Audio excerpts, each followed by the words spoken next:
Hello everybody and welcome to our next session of the topic Cell, the unit of life. This is the second day of this topic. Okay, in last day or in last lecture we studied the introduction, history and cell theory. Okay, now today we have to study the overview of cell. आपल्याला प्रत्येक एका सेलचे जे दोन महत्त्वाचे parts आहेत किंवा आपण त्याला म्हणूया नेचर, टाइप्स, प्रोकॅरियोटिक आणि युकॅरियोटिक, तिथपर्यंत आपल्याला जायचं आहे. परंतु एनसीईआरटी मध्ये एक पॉइंट दिलेला आहे, that is an overview of cell. हा पॉइंट आपण पूर्ण करणार आणि मग नंतर तिथपर्यंत आपण जाणार. आजच्या दिवसामध्ये ओव्हरव्ह्यू ऑफ सेल आणि प्रोकॅरियोटिक सेलचं इंट्रोडक्शन या दोन गोष्टी आपण याच्यामध्ये पाहणार आहोत. ठीक आहे. So an overview of cell, actually name suggested on the basis of nature of cell. ही नेम जी आहे ती कशाच्या बेसिस वरती आहे तर सेलच्या नेचरच्या बेसिस वरती. प्रत्येक सेल कसा असतो किंवा कशा पद्धतीने असतो किंवा सेल मध्ये कोणकोणत्या प्रकारचे कंपोनेंट प्रेझेंट असतात. ठीक आहे. आपण जर बघितलं की रॉबर्ट हुक यांनी जो सेल डिस्कवर केलेला होता तर तो एक हॉलो स्पेस होतो. इंटरनली काय आहे ते रॉबर्ट हुक यांनी सांगितलेलं नाही. But actually how cell organised it is most important. प्रत्येक सेल कशा पद्धतीने तयार झालं हे महत्वाचं आहे, हे आपल्याला समजणं गरजेचं आहे. So for understanding that we have to see the overview of the cell. What is present in that cell. So we starts with the outer part. मी ऑलरेडी बेसिक मध्ये तुम्हाला सेल काय असतं हे क्लिअर केलेलं आहेच, पण तरी सुद्धा आपण या ठिकाणी ओव्हरव्ह्यू मध्ये काही महत्त्वाचे पॉइंट्स आपण या ठिकाणी पाहणार आहोत. ठीक आहे. Now the first thing in overview that is every cell possess an distinct cell wall. distinct cell wall. प्रत्येक सेल मध्ये एक डिस्टिंक्ट सेल वॉल आहे which form an outer covering of cell. जे काय करतं which form outer covering of cell. एवढंच नव्हे, मग it is responsible for protection of the cell. It is responsible to give shape to the cell. Various functions are there of the cell wall. We will be seeing in depth at the time of the point cell wall. Okay, now here just this point is important, that is every cell possesses a distinct cell wall. Now here is an exception. इथे एक specific exception आहे. मग तो काय? मग that exception is an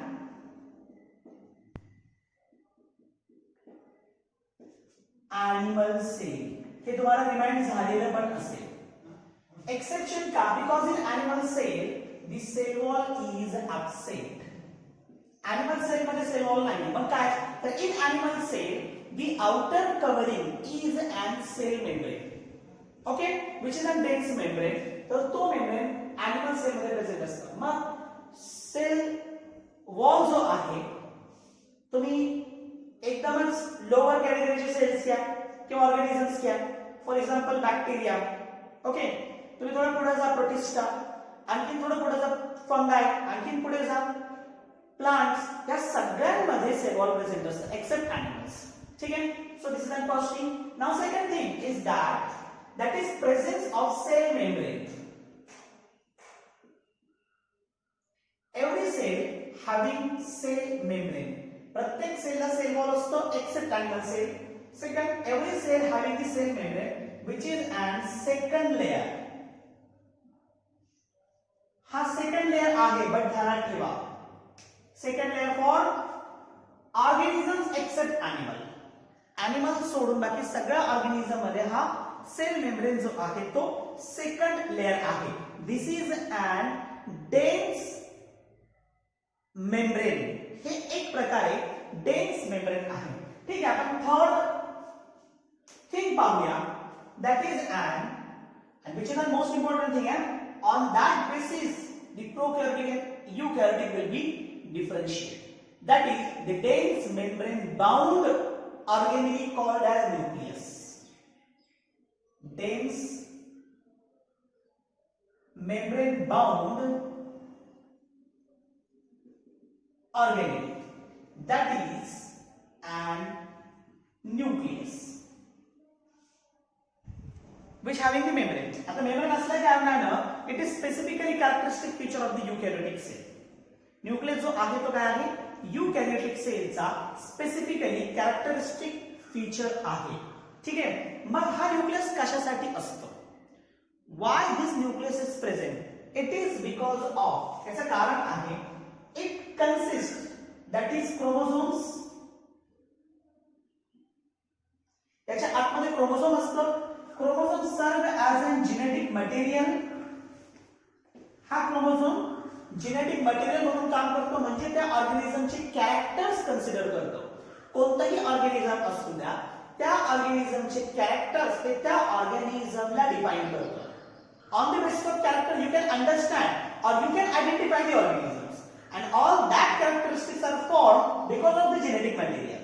Okay, so chromosome carries the genetic material in the form of, मग कशाच्या form मध्ये तो जेनेटिक मटेरियल कॅरी करतो, it is in the form of DNA. तो जो जेनेटिक मटेरियल कॅरी करतो तो कशाच्या फॉर्म मध्ये कॅरी करेल, that is in the form of DNA. Okay. आता हे जे असेल DNA or the genetic material, it is present in both plants as well as animals, also in prokaryotic cell. मी इथे तुम्हाला सांगेल जेनेटिक मटेरियल आणि डीएनए हे कोणामध्ये आहे, in both prokaryotic and eukaryotic. Okay. Nucleus घेतलं, present in both plants and animals, but not in prokaryotes. Nucleus prokaryotes मध्ये नाहीये, पण मग त्याच्या ऐवजी जेनेटिक मटेरियल विथ डीएनए हे प्रोकॅरियोटिक मध्ये प्रेझेंट असतं. आणि हेच जेनेटिक मटेरियल कॉम्पॅक्ट फॉर्म मध्ये म्हणजे क्रोमोझोमच्या फॉर्म मध्ये न्यूक्लियस मध्ये असतं, which is present in the eukaryotic cell. And on the basis of this structure, या स्ट्रक्चरच्या बेसिस वरती आपण काय करतो, सेलला डिराइव्ह करतो किंवा डिवाइड करतो. म्हणजे जर समजा if the nucleus is membrane bound, if हा जो न्यूक्लियस आहे, if nucleus is membrane bound, then that cell is eukaryotic cell. Okay. And if the nucleus lack the membrane, आणि जर न्यूक्लियस मध्ये मेम्ब्रेन नसेल, then that cell is an prokaryotic cell. Okay, ध्यानात येत असेल तुमच्या, this is an animal cell, and see there is presence of the nucleus. Inside nucleus there is presence of the nuclear material and nucleolus, and this red layer is an dense membrane. But in prokaryotes, जर तुम्ही prokaryotes घेतला, in prokaryote, this material or this nucleus actually it is just is a nucleoid material, do not having the membrane. membrane तिथे नाही, आणि म्हणूनच आपण याला काय म्हणतो, hence it is an prokaryotic and it is an eukaryotic. U means true, pro means primitive, karyon means nucleus. इथे true nucleus present आहे. Here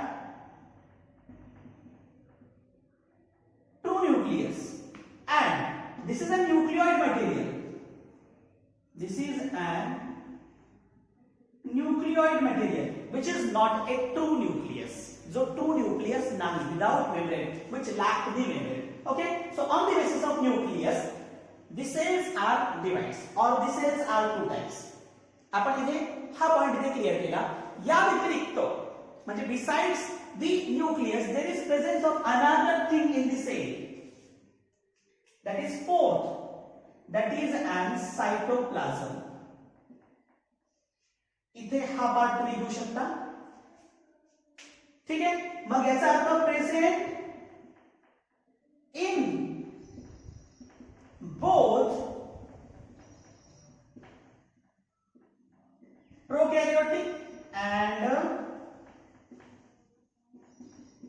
युकॅरियोटिक सेल, दोन्ही प्रकारच्या सेलमध्ये सायटोप्लाझम प्रेझेंट असतं. सायटोप्लाझम काय आहे? Cytoplasm is a semi dense matrix. Cytoplasm काय आहे? It is an semi dense matrix. कधी कधी याला म्हणतात सेमी सॉलिड मॅट्रिक्स. कधी कधी याला आणखी एक नाव आहे, that is semi fluid matrix.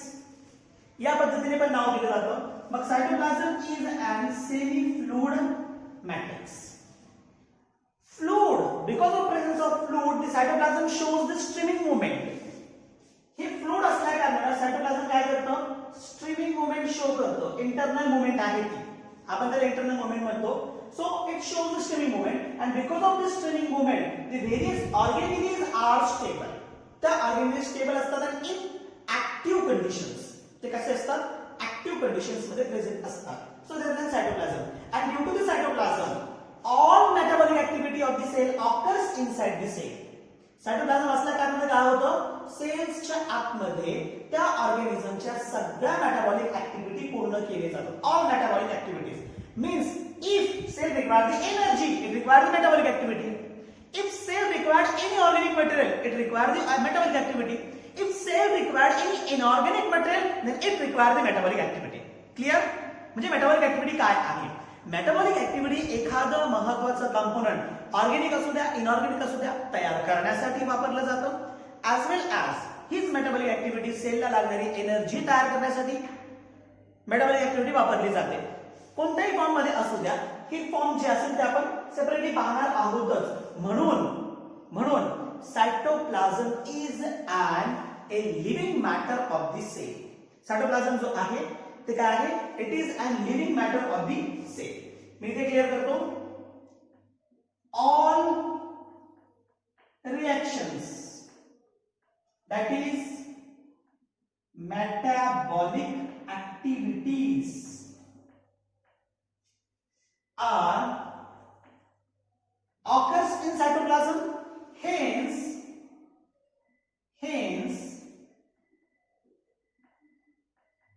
cell is in living state. सगळ्या ज्या ऍक्टिव्हिटीज असतील ऑर्गॅनिझमच्या ते कशामध्ये होतात? सायटोप्लाझम मध्ये पूर्ण होतात. म्हणून सेल जी आहे ती कशामध्ये आहे? हेच हा महत्त्वाचा पॉइंट. हे cell is in living state. Cell जी आहे ते कशामध्ये आहे? It is in living state. Okay, इथपर्यंत आपण हा एक पॉइंट बघितला. सायटोप्लाझमच्या आतमध्ये आपण गेल्यानंतर inside cytoplasm there is presence of various organelles. Different type of organelles are present. वेगवेगळ्या प्रकारच्या organelles सायटोप्लाझमच्या आतमध्ये प्रेझेंट असतात. ठीक आहे. So inside cytoplasm there is presence of, but if eukaryotic cell then membrane bound organelles are present. Membrane bound organelles are present. मग युकॅरियोटिक cell असेल तर in eukaryotes it is specifically in eukaryotes. Membrane bound organelles कोणामध्ये असतात? युकॅरियोट्स मध्ये असतात. मग ते कोणते असतात ते? त्यात are for example mitochondrium, then if plant cell then chloroplast. In both there is presence of lysosomes, membrane bound organelles, Golgi complex, that is at membrane bound organelles, endoplasmic reticulum. Endoplasmic reticulum. Mitochondria gives energy, chloroplast, formation of food material, lysosomes, digestion of various components of the cell, त्यानंतर Golgi complex for the metabolism, endoplasmic reticulum for protein synthesis as well as secretory functions. मी वेगवेगळे function तुम्हाला सांगितले, जसं इथं ते functions गरजेचे नाहीये. That functions not required here. Okay, परंतु मी तुम्हाला या ठिकाणी जस्ट ते डिक्टेट केले. That functions I dictated here. Okay, आपण पुढे जाऊया. So these all membrane organelles present in the eukaryotes. In prokaryotes This is major difference. In prokaryotes, membrane bound organelles are absent. That are not present in the prokaryotes. ठीक आहे. परंतु काही अशी organelles आहेत जी without membrane आहे, परंतु ते प्रोकॅरियोटिक मध्ये पण प्रेझेंट आहे आणि यूकॅरियोटिक मध्ये सुद्धा प्रेझेंट आहे. मग ते ऑर्गॅनिल्स कोणते असतील?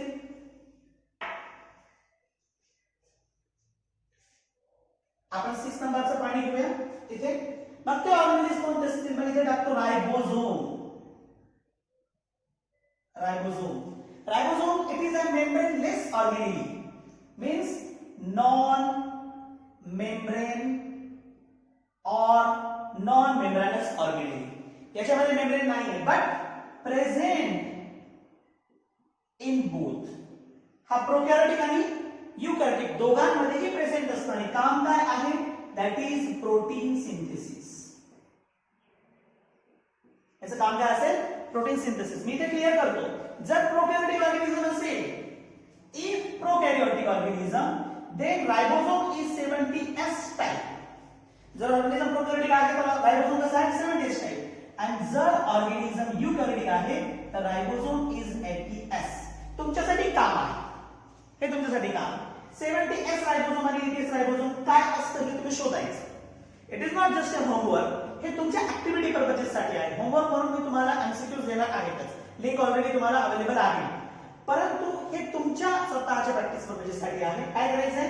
70S रायबोझोम काय आणि 80S रायबोझोम काय हे तुम्ही स्वतः काय करायचंय? शोधायचं आहे.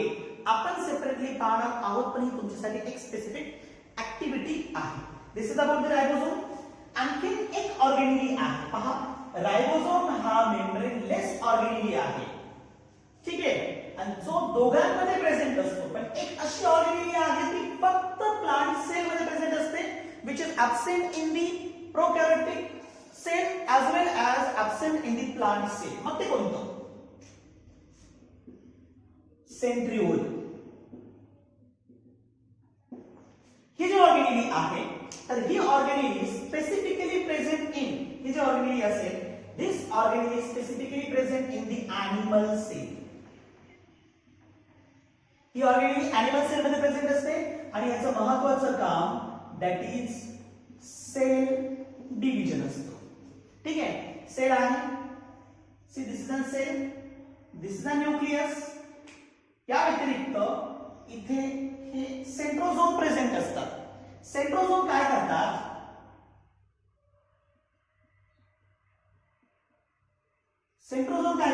डिवाइड होतात आणि सेंट्रिओल तयार करतात. सेंट्रोझोम डिवाइड होतील आणि सेंट्रिओल तयार होतील. ते जे सेंट्रिओल असतील मग ते सेंट्रिओल काय होईल? नेक्स्ट सेल, आणि ते सेंट्रिओल काय होतील? हे या पद्धतीने अरेंज होतील. These are centrioles. त्यांना काय होईल? स्पिंडल फायबर्स अटॅच होतील. ठीक आहे, त्याला स्पिंडल फायबर अटॅच झाले आणि त्या स्पिंडल फायबरला मग तुमच्या न्यूक्लियसचे हे क्रोमोझोम्स या पद्धतीने अटॅच होतात. म्हणजे काय झालं? सेल डिव्हिजन मध्ये मदत करतो. सेंट्रल काय करतात? सेल डिव्हिजन मध्ये मदत करतात. आणि म्हणूनच पहा, ॲनिमल सेल मध्ये डिव्हिजन काही प्रमाणात डिफरंट असते दॅन दी प्लांट सेल. हा, so this is about the centriole, specifically present in the animal, not in the plant cell. But centriole is non-membrane bound organelle. ध्यानात ठेवा, centriole काय आहे? It is an non-membrane bound organelle. त्याला membrane नसतो. ठीक आहे, so this is about the centriole.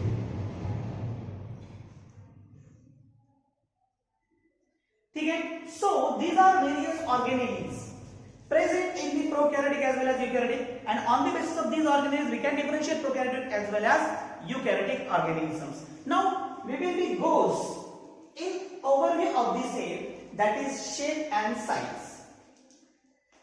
8th number point, that is size of cell. तसं तुम्ही सेलच्या साईजचा जर विचार केला, ठीक आहे, साइज मी फक्त साईज घेत नाही, असं एक काम करूया आपण. Size and shape of cell. Okay, shape and size are variant. Cell to cell depend करतं टाइप ऑफ सेल वरती. वेगवेगळ्या प्रकारच्या सेल मध्ये वेगवेगळ्या प्रकारची शेप किंवा साईज प्रेझेंट असते, ते वेगवेगळं आहे. ठीक आहे, आपण त्याला म्हणजे वेगवेगळ्या पद्धतीने डिफरन्शिएट करू शकतो. On the basis of that shape, on the basis of that size we can differentiate differently. Okay,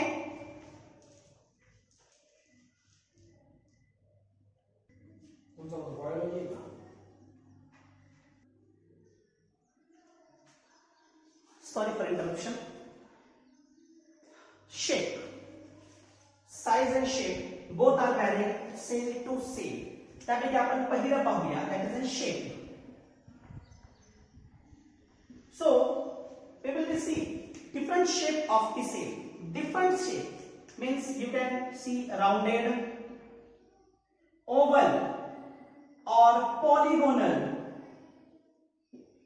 or branched. You can see biconcave. Different shape of the cell. तुम्हाला सेल चे वेगळे शेप भेटतील. Even you can see elongated cell. आपल्याला जे प्रकारामध्ये elongated भेटेल, इलॉंगेटेडलाच आपण columnar cells म्हणतो. They can also called as columnar cell, also cuboidal cell. आणि या व्यतिरिक्त इरेग्युलर सेल सुद्धा आहेत. Irregular cells type different shape are there. Cell to cell it is different. वेगवेगळे सेल आपण वेगवेगळ्या पद्धतीने पाहतो. फॉर एक्झाम्पल, समजा आरबीसीज घ्या. RBCs are actually you can see dorsally it will be rounded. जर तुम्ही dorsally बघितलं तर ते तुम्हाला राउंडेड भेटतील. परंतु जर तुम्ही त्याला लॅटरली बघितलं, समजा हा सेल आहे, ठीक आहे, ही त्याची डॉर्सल साइड आहे, ही त्याची वेंट्रल साइड आहे, ही लॅटरल साइड. समजते? Dorsal, ventral, lateral. लॅटरल दोन असतात, राईट अँड लेफ्ट. ठीक आहे, डॉर्सल वरती, वेंट्रल खालची. मी असं घेतलं, नाव आता इट इज वेंट्रल. मी असं घेतलं, इट इज डॉर्सल. मी असं घेतलं, लॅटरल. ठीक आहे, मग आता हे मी तुमच्या समोर ठेवलंय डॉर्सल पोझिशनला, किंवा तुम्ही वेंट्रल पोझिशनला घ्या, तुम्हाला राउंडेडच भेटेल किंवा ओव्हल शेप भेटेल. पण जर तुम्ही लॅटरली जर घेतलं तर you can see it that is biconcave shape. You can see like this, that is a biconcave. आणि डॉर्सल किंवा वेंट्रल जर बघितलं तर तुम्ही ओव्हल पाहणार, आरबीसीज. इट इज ओव्हल और बाय कॉन्केव. ठीक आहे, हे एक एक्झाम्पल झालं. आणखी एक एक्झाम्पल तुम्ही पाहू शकता. समजा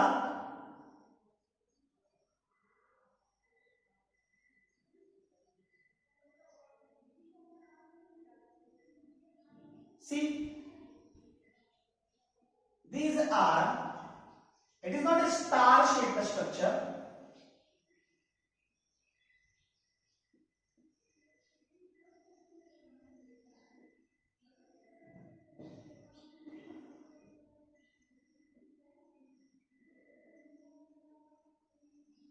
It is branched type. Okay, elongated and branched. This is an nerve cell. हे तुमच्या नर्वस सिस्टमचे सेल हे कसे असतात? ब्रांच असतात. त्या ब्रांच और इलॉंगेटेड. तुम्ही इपिथेलियल सेल घेऊ शकता. मी स्पेसिफिक एक्झाम्पल्स तुमच्या समोर विथ फिगर देतोय. आणि ध्यानात ठेवा, नीट मध्ये फिगर बेस्ड एमसीक्यू सुद्धा असतात. In NEET there is figure based MCQs. See, this is an columnar epithelium.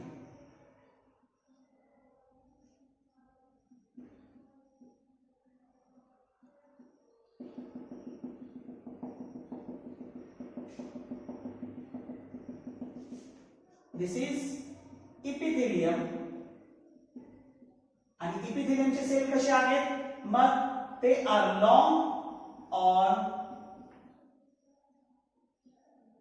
columnar. हे लॉन्ग असतील किंवा कॉलमनार शेप असतील.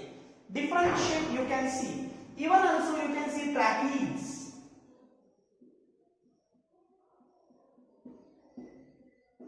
These are the tracheids. Tracheids are the type of xylem. Okay, xylem, sclerenchyma, dead cell आपण ज्यांना म्हणतो. हे कसं आहे, इलॉंगेटेड सेल आहे. असे different type of cell you can see. तुम्ही मेसोफिल सेल, लीफ आणि लीफ तुम्हाला माहित आहे, झाडाचं पान लीफ. तर लीफचं मेसोफिल जर घेतलं तर मेसोफिल ही असे सेल कन्सिस्ट करतो. Rounded or oval. This is an mesophil of leaf.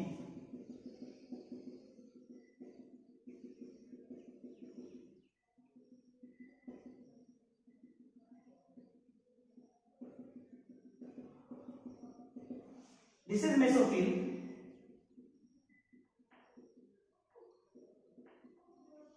And having oval or rounded cell, ज्यांच्यामध्ये ओव्हल किंवा राउंडेड असे सेल्स प्रेझेंट असतात. So these are different shape of the cell. हे सेलचे वेगवेगळे प्रकारचे शेप झाले. आपण पुढे जाऊया. Size. Size also variant in the various cells. वेगवेगळ्या प्रकारच्या सेलमध्ये सेलची साइज जी आहे ती व्हॅरियंट आहे. ठीक आहे. Size of cell. Some cells are very small. The smallest cell on earth is mycoplasma. ध्यानात ठेवा, मायकोप्लाझ्मा बॅक्टेरियल सेल आहे किंवा प्रोकॅरियोटिक सेल आहे ज्याला सेल वॉल नसतो. सेल वॉल नसल्या कारणानं हा जो सेल आहे तो काहीसा काय झालाय, शॉर्ट झालाय, छोटा झालेला आहे. सेकंड थिंग अशी की याला पीपीएलओ पण आपण म्हणतो. पीपीएलओ म्हणजे pleuropneumonia like organisms. PPLO pleuropneumonia like organisms हे सुद्धा मायकोप्लाझ्मा सारख्या सेल मध्येच येतात.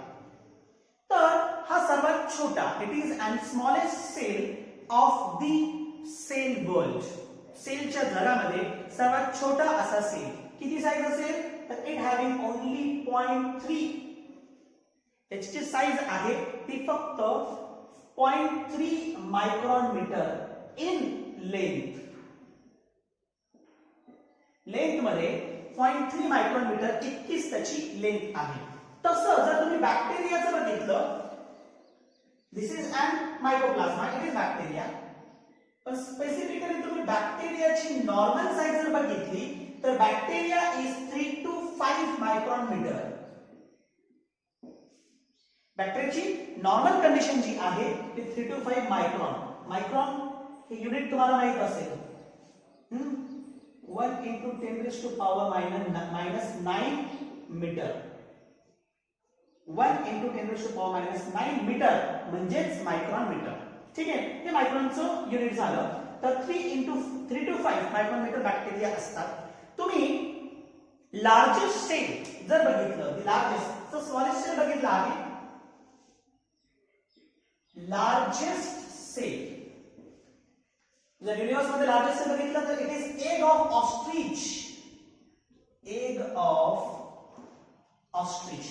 प्रश्न विचारलेला आहे लार्जेस्ट आणि स्मॉलेस्ट सेल वरती. आणि एग ऑफ ऑस्ट्रिच अबाउट म्हणजे फक्त तुम्ही लेंथचा जर विचार केला लेंथ तर अबाउट 15 to 17 सेंटीमीटर इतकी त्याची लेंथ असते.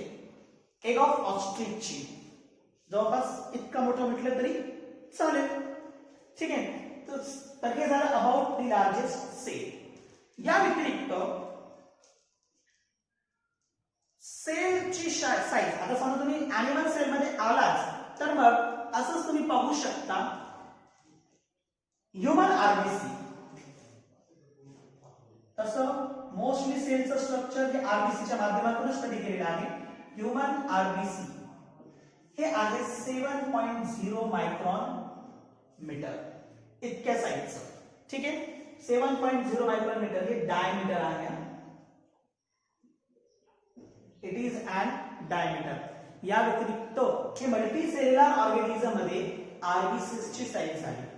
एक सेल इलॉंगेटेड, आपण जसं स्मॉलेस्ट घेतलं, लार्जेस्ट घेतलं आणि इलॉंगेटेड सर्वात लॉंग असा सेल, सर्वात elongated, the longest cell is an longest cell is, that is nerve cell. जो longest cell असेल युनिवर्स मध्ये किंवा ऑर्गॅनिझम्स मध्ये तर नर्व सेल. परंतु ही नर्व कोणाची? This nerve cell is of human being. Okay, so here the overview of cell is finished. Cell मध्ये काय काय असतं, सेलची साईज आणि सेलचं शेप, हे सगळं आपण काय केलं या ठिकाणी पूर्ण केलेलं आहे. आता आपल्याला काही हरकत नाही नेक्स्ट टॉपिक कडे जाण्यासाठी, टाइप्स ऑफ सेल मध्ये प्रोकॅरियोटिक सेल कडे. या ठिकाणी आपण प्रोकॅरियोटिक सेल फक्त इंट्रोडक्टरी पाहणार आहोत. तसं प्रोकॅरियोटिक सेलचे कितीतरी पॉइंट्स आपण ओव्हरव्ह्यू मध्ये क्लिअर केलेले आहेत. इवन बेसिक मध्ये सुद्धा मी तुम्हाला प्रोकॅरियोटिक सेल कसे असतात आणि काय असतात हे तुम्हाला यादी सांगितलेले आहे. प्रोकॅरियोटिक सेल म्हटलं की लगेच तुमच्या माइंड मध्ये एक कंडिशन जी आहे ना ती घेणं गरजेची आहे. प्रोकॅरियोटिक सेल म्हटल्यानंतर मग ती कंडिशन काय आहे माइंड मध्ये येणार आहे? ती कंडिशन अशी आहे की prokaryotic cell having the primitive nucleus. ही कंडिशन तुमच्या माइंड मध्ये येणं गरजेचं आहे. See prokaryotic cell points related to the prokaryotic cell we already, or background of introduction of prokaryotic cell we already completed. मग prokaryotic cell म्हटलं तर कसे? The cells having bacteria, mycoplasma, PPLO or cyanobacteria are comes under the prokaryotic cell, etc. यासारखे सगळे cells जे आहेत ते कशामध्ये येतात? प्रोकॅरियोटिक सेल मध्ये येतात. प्रोकॅरियोटिक having the primitive nucleus means membrane-less nucleus, only genetic material in the form of nucleoid is present in the prokaryotic cell. ठीक आहे, फक्त प्रोकॅरियोटिक सेल मध्ये हे प्रोकॅरियोटिक सेल मध्ये फक्त मेम्ब्रेन लेस ऑर्गेनेल्स प्रेझेंट असतात. मेम्ब्रेन बाउंड ऑर्गेनेल्स त्या ठिकाणी काय आहे? ऍब्सेंट आहे. प्रोकॅरियोटिक sale, this cell having various shape and on the basis of their shape they are divided into various forms. There are 4 forms of the prokaryotic cell. Prokaryotic cell चे 4 forms आहेत. Forms of prokaryotic cell. Forms आपण त्याला on the basis of shape म्हणू शकतो and that are 4. मग ते कोणकोणते? त्यामध्ये फर्स्ट 4 फॉर्म आहेत. त्यामध्ये फर्स्ट बॅसिलस, प्लुरल म्हटलं तर बॅसिलाई. ठीक आहे. त्यानंतर सेकंड कॉकस, प्लुरल म्हटलं तर कोकाय. ओके, एकापेक्षा जास्त असेल तर. त्यानंतर third that is Vibrio. Third one is an vibrio. त्याला VIBRIO या पद्धतीने पण स्पेलिंग दिली जाते आणि VIBREO दोन्ही स्पेलिंग त्याचे बरोबर आहे. ठीक आहे. आणि fourth one is bacilli, coccus, vibrio and last one is that is spirillum किंवा त्याला आपण स्पायरल असं म्हणतो, स्पायरिलम. So these are 4 forms of the bacteria. How their shape are there? First is a bacillus. इथे घेतो bacillus. Bacillus is rod shaped. It is rod shaped. Rod as like this.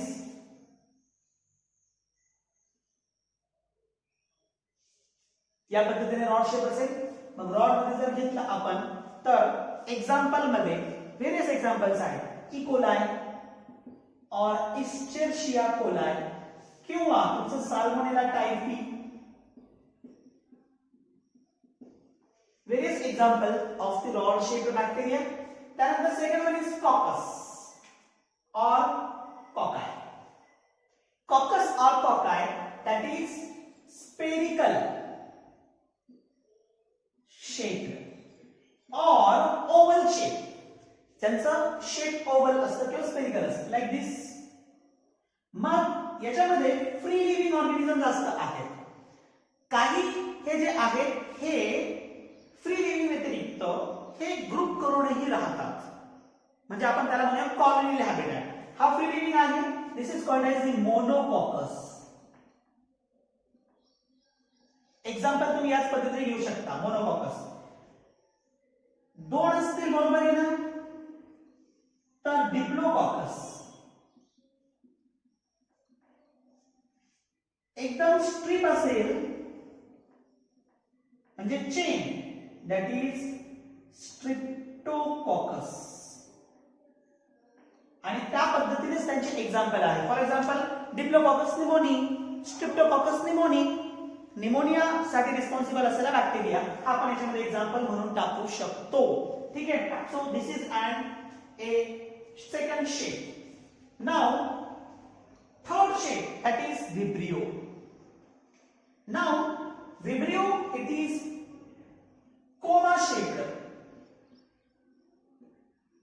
Comma आपण statement लिहित असताना तिथे comma लिहितो. Comma shape. How you can identify it? तुम्ही त्याला कशा पद्धतीने आयडेंटिफाय करू शकता? See like this.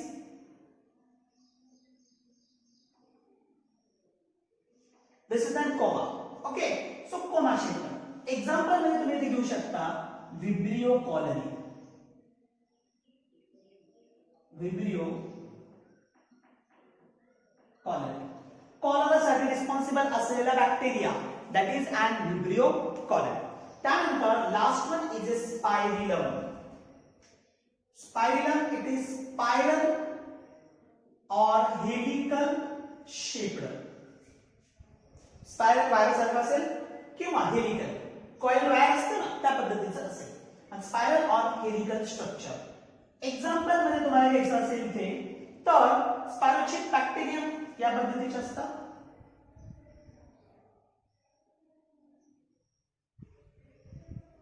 Like this. Example स्पायरोचिक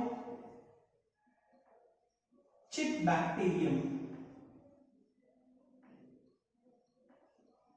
Spirochete bacteria. Okay, so these are examples, various shape of the prokaryotic cell. Okay, this is about forms. We have to study its complete organization. आपल्याला याचं complete organization study करायचं आहे. But organization in next day, that is third day of our chapter, cell, the unit of life. Okay, तोपर्यंत मग याच्याशी related जे काही MCQs आहेत, असाइनमेंट आहेत, तुम्हाला गुगल लिंक प्रोव्हाइड केली जाईल. त्यावरती सबमिट करा आणि सबमिट केल्यानंतर त्यांची नावं डिक्लेअर केली जातील. सगळ्यांनी होमवर्क पूर्ण करणं गरजेचं आहे. Everyone should complete the homework. Okay. No need to submit your responses to me on my personal account because you already submitting online. तुम्ही ऑलरेडी त्याला ऑनलाईन सबमिट करताय. हा, ज्या विद्यार्थ्यांचं ऑनलाईन सबमिट होत नसेल मग असे विद्यार्थी माझ्या पर्सनल अकाउंट वरती मग सबमिट करू शकता. ठीक आहे. आणि काही डाऊट असेल तर एमसीक्यूज वरती तर ते डाऊट तुम्ही मला माझ्या पर्सनल अकाउंट वरती टाकू शकता. फक्त ध्यानात ठेवा, डाऊट टाकण्यापूर्वी ते शीट तुम्हाला जो प्रोव्हाइड केलेला आहे तो शीट चांगल्या पद्धतीने रीड करा. तुम्ही जर रीड केलं तर तुम्हाला तुमच्या सगळ्या प्रश्नांची उत्तरं त्यामधून भेटून जातील. पण तरी सुद्धा जर प्रॉब्लेम असेल तर मग you can freely share me your problems. Okay, thank you very much.